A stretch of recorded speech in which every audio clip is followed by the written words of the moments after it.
Di sebuah desa kecil di Togo, Afrika Barat, malam turun membawa kegelapan yang pekat. Hanya cahaya redup dari lampu-lampu minyak yang bergoyang-goyang, seolah menari mengikuti irama angin yang dingin. Suasana semakin mencekam saat suara jangkrik yang tadinya ramai tiba-tiba berhenti total. Semua hening, pertanda bahwa ada sesuatu yang berbahaya sedang mengintai dalam gelap. Di dalam salah satu rumah sederhana, seorang anak kecil menatap ke arah jendela dengan rasa penasaran. Di luar sana, ia melihat kelipan kunang-kunang yang aneh. Cahayanya jauh lebih terang dari biasanya, berkelip dengan intensitas yang tak wajar, dan seolah-olah terus menatap lurus ke arahnya. Merasakan ada yang tidak beres, sang ibu dengan cepat menutup jendela dan menarik anaknya menjauh. Dengan suara bergetar karena ketakutan, ia berbisik, "Itu bukan serangga biasa, itu adalah Anze." Beberapa hari setelah malam yang aneh itu, satu persatu penduduk desa mulai jatuh sakit secara misterius. Wajah mereka pucat pasi, tubuh mereka lemah lunglai seolah semua energi dan darah telah dihisap habis. Di tengah kepanikan warga, seorang pemuda yang tak percaya pada cerita-cerita mistis memutuskan untuk membuktikan bahwa semua ini hanyalah tahayul belaka. Dengan gagah berani, ia membawa lentera dan melangkah masuk ke dalam hutan lebat yang mengelilingi desa. Ia menunggu dalam kesunyian, mencoba mencari penjelasan logis.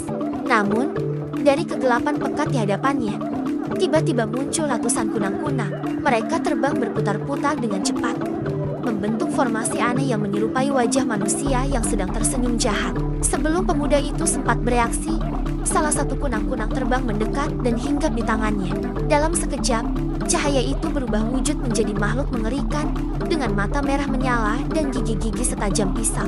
Sayapnya yang transparan masih terus berkelip, memancarkan cahaya yang terasa seperti api neraka. Makhluk itu, Sang Anze, menatapnya dengan lapar dan berbisik dengan suara serak yang membuat bulu kuduk berdiri.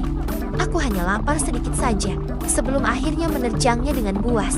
Pemuda itu berteriak kencang, menjatuhkan lenteranya ke tanah. Api dari lentera yang pecah dengan cepat menyambar dedaunan kering di sekitarnya. Cahaya terang dari kobaran api yang membesar itu ternyata menyakiti Sang Anze. Makhluk itu menjerit kesakitan sebelum akhirnya tubuhnya meledak, kembali menjadi ratusan titik cahaya kecil yang terbang menghilang ke langit malam. Keesokan paginya, penduduk desa yang mencari pemuda itu hanya menemukan sisa-sisa abu hitam di lokasi kejadian. Tidak ada jejak lain yang tersisa darinya.